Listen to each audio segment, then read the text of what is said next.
ఈ మధ్య వైఎస్ఆర్సీపీ ఒంగోలు మాజీ శాసనసభ్యులు మాజీ మంత్రి అయినటువంటి బాలినేని శ్రీనివాసరెడ్డి గారు ఒంగోలు వచ్చి అవాకులు చవాకులు పేలిపోయారు.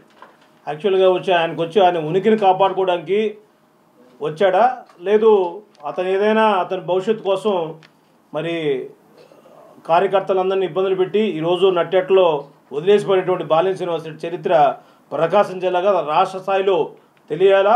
వాస్తవాలు ఈ రాష్ట్రంలో జరిగినటువంటి గత ప్రభుత్వంలో జరిగినటువంటి అవినీతి అక్రమాలలో బాలినేని ఒక డాన్గా ఈ జిల్లా మాఫియాగా మరి గ్రానైట్ మాఫియాని ఆయనే పెంచిపోషించాడు.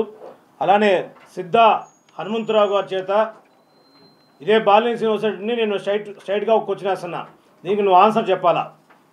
ఒంగోలులో ప్రముఖ గ్రానైట్ వ్యాపారాల్లో పేరుగాల్చినటువంటి సిద్ధా హనుమంతరావు గారి చేత ఏదైతే 55/3లో సర్వే నెంబర్ 53లో 12 ఎకరాల క్వారీ పర్మిట్లు లేకుండా ఏపీఎన్ఎండిసి ద్వారా ఇప్పించి నీ బినామీగా వాస్తవంగా వాళ్ళు చేయాల్సిన అవసరం వాళ్ళకి ఆ కర్మ. నీకు నీ అధికారాన్ని అడ్డం పెట్టుకొని నీ మంత్రి పదవిని అడ్డం పెట్టుకొని ఆయన చేత బలవంతంగా ఏపీఎండిసి క్వారీ ఆ కంపెనీ వాళ్ళకి ఇప్పించి వాళ్ళ చేత అక్రమ మైనింగ్ చేపించిన మాట వాస్తవా కాదా? ఎందుకంటే గూగుల్ టేక్ ఓవర్లో కూడా ఫొటోస్ కానీ ఈరోజు శాటిలైట్ ఫొటోస్ కొట్టినా కూడా క్వారీ వర్క్ చేసిందా లేదా కూడా ఇవాళ తెలుసుకోవచ్చు. అలానే పోతే ఈసీ ఎన్విరాన్మెంట్ క్లియరెన్స్ లేకుండా కూడా క్వారీ చేయకూడదు, అయినా వాళ్ళ చేత చేయించావు. ప్రతి నెల 3 కోట్ల రూపాయల నుంచి మరి లాస్ట్ 3 సంవత్సరాల్లో వాళ్ళ చేత మరి అక్రమ మైనింగ్ చేయించినటువంటి దుర్మార్గుడు నువ్వా కాదా? నేనేదో వాస్తవాలు నీ మీద రాజకీయాల్లో ఏదో విమర్శలు చేస్తానని కాదు, నువ్వు చేసినటువంటి అవినీతి అక్రమాలు ప్రజలకు తెలియాలి కాబట్టి ఇవన్నీ కూడా ప్రతిది కూడా రేపు నీ మీద సిబిఐ ఎంక్వైరీ జరిపించాలి. నువ్వేదో పెద్ద మగోళ్ళలాగా మాట్లాడావు. నీ నీతి నిజాయితీ నిజంగా నీ 7 సార్లు ఎమ్మెల్యేగా పోటీ చేసి 2 సార్లు మంత్రిగా గెలిచినటువంటి 2 సార్లు ఓడిపోయినటువంటి వ్యక్తివి నువ్వు దమ్ము ధైర్యం ఉంటే నీ లెటర్బడి మీద నా మీద సిబిఐ ఎంక్వైరీ వేపించుకో. నువ్వు నేను తప్పు చేయలేదు, మరి అలా తప్పు చేయనప్పుడు ఎందుకు సిబిఐ ఎంక్వైరీ కోరుకో. నేనే ఎవరు కాదు, ఇది పార్టీతో కూడా సంబంధం లేదు. నీ వ్యక్తిగతంగా నువ్వు చేసినటువంటి నీ స్వార్థం నీ బినామల్ని బతికించుకోవడానికి నీ అక్రమ సంపాదన చేసినటువంటి నువ్వు మాఫియా గ్రానైట్ మాఫియావి, రేషన్ డానువి, ఇసుక దందాలకి కబ్జా కోరుడివి, అలానే భూ ఆక్రమణలు కానీ అన్ని నీ హయాంలోనే విచ్చలవిడిగా ప్రకాశం జిల్లాలో జరిగినట్టు అన్నీ కూడా వాస్తవాలు. బాలినేని శ్రీనివాసరెడ్డి గారు మీరు ఈ సిద్ధా హనుమంతరావు గారి చేత చేపించలేదని నేను చెప్పి నేను నీ లెటర్బడి మీదుగా నువ్వు రాసిగలుగుతావా? ఇదే సాక్షిగా అడుగుతున్నా. ఏదో ప్రెస్ మీడియా పెట్టేసి హడావుడి చేసేసి నువ్వు వెళ్ళినా నేను వెళ్ళినా జనం పిచ్చోళ్ళు కాదు, వాస్తవాలు దగ్గరగా ఉంటాయి, గుర్తుపెట్టుకో. నీ అక్రమాలు మొత్తం బయటికి తీయాలని చెప్పేసి మా తెలుగుదేశం పార్టీ ప్రభుత్వంలో జరిగినటువంటి ఏది కూడా నిష్పక్షపాతంగా మంచైనా చెడైనా ఎవరిదైనా మేము ప్రజలకు తెలియజేస్తాం. పోతే 55/4 39 ఎకరాలు అది. ఆ 39 ఎకరాలు ఎంటీ ల్యాండ్ ఏం చేసావు నువ్వు? నీ బినామీల 5గురికి కట్టబెట్టి దాన్ని రాళ్ళు కొట్టుకోవడానికి ఇచ్చి ఒక్కొక్కరి దగ్గర 5 లక్షల లెక్క నెలకి 5గురి దగ్గర 25 లక్షలు. ఈ 4 సంవత్సరాల్లో అక్షరాల 15 కోట్లు దోచుకున్న మాట వాస్తవం కదా? సిగ్గుండాలా? ఏం మాట్లాడతావు నువ్వు? ఎవరి మీద నీ మాట్లాడుతావు? ఇష్టం వచ్చాను మాట్లాడేస్తావు?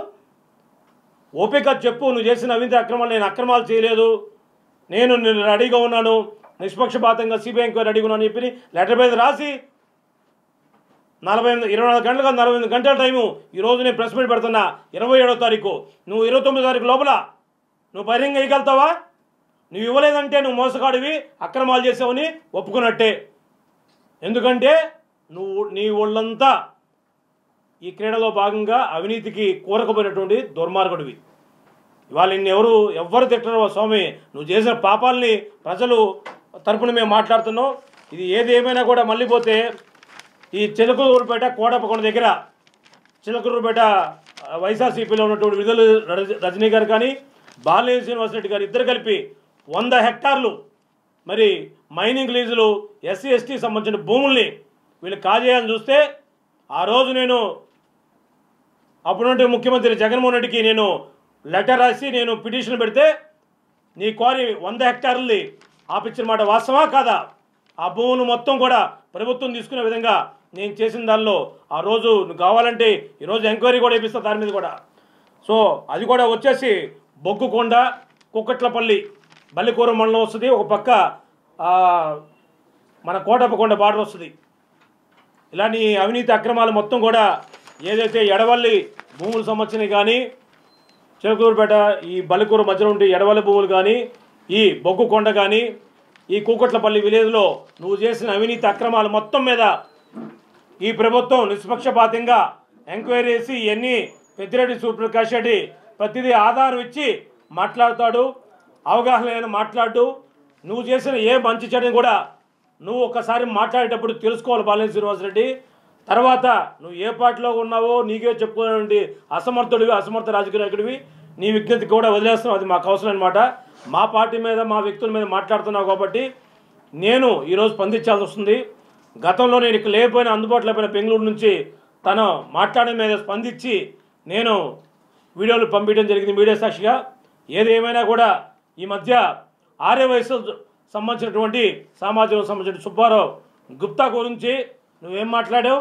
సరే, సుబ్బారావు గుప్తా మాట్లాడిన దానిలో చొక్కా ఇప్పు రా దమ్మును తెచ్చుకుందామని అతను మాట్లాడటం కూడా మేము కూడా ఖండిస్తున్నాం. అలాంటివి మనం ఎవరు కూడా చేయకూడదు. సరే, చిన్నవాడు తెలుసో తెలియక చేసి ఉంటాడు, నువ్వేం మాట్లాడతావు? ఆర్యవైశ్య సామాజిక వర్గం గురించి ఎంత తప్పు మాట మాట్లాడావు తెలుసా? నువ్వు ఒళ్ళు కొవ్వెక్కింది, నీకు కొవ్వెక్కబోతే ఏమెక్కిద్ది?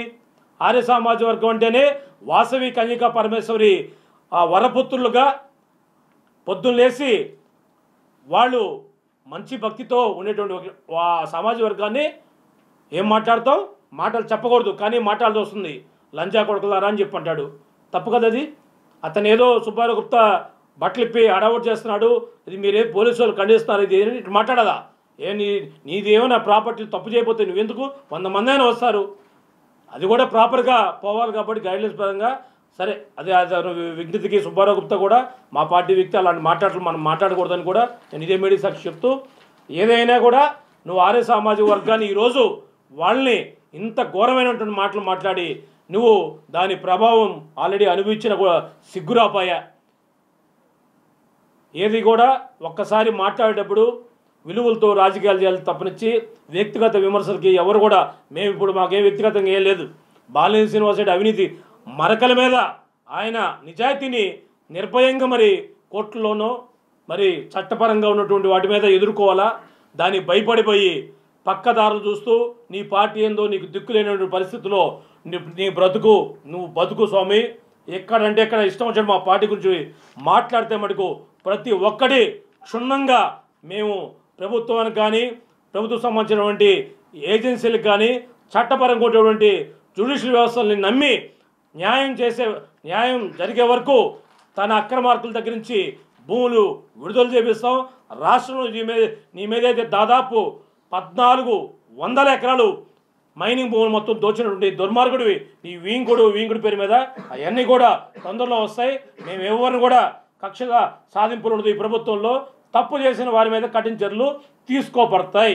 అంతవరకు నువ్వు ఏం బెదిరించి హడావుడి చేసినా కూడా ఎవరు ఇక్కడ బెదరు. నీ గౌరవ మర్యాదలకు లోబడి రాజకీయాలు నడుచుకుంటే మంచిదని, నీ ఉనికిని కాపాడుకోవడం కోసం మరి పక్కదారులు తొక్కుతున్నావు. నీ ఏ పార్టీలోకి వెళ్తావో అది నీ కర్మ. ఇక్కడ నుంచైనా కూడా ఆర్య సామాజిక వర్గం గురించి ఎప్పుడైనా మాట్లాడేప్పుడు వాళ్ళు దగ్గర పెట్టుకొని మాట్లాడు, లేదంటే ప్రజలు అదే సామాజిక వర్గం నిన్ను చీపులతో తరిమే రోజు దగ్గర పడిద్ది. వాళ్ళని విలువలు గల్లోళ్ళు కాబట్టి వాళ్ళు ఆ పని చేయలేదు. ఆ విలువలు తెలుసుకొని ఇంకొకసారి ఆ సామాజిక వర్గం గురించి మాట్లాడే ముందు వాళ్ళు దగ్గర పెట్టుకోమని చెప్పి బాలినేని శ్రీనివాసరెడ్డికి హెచ్చరిస్తున్నాం.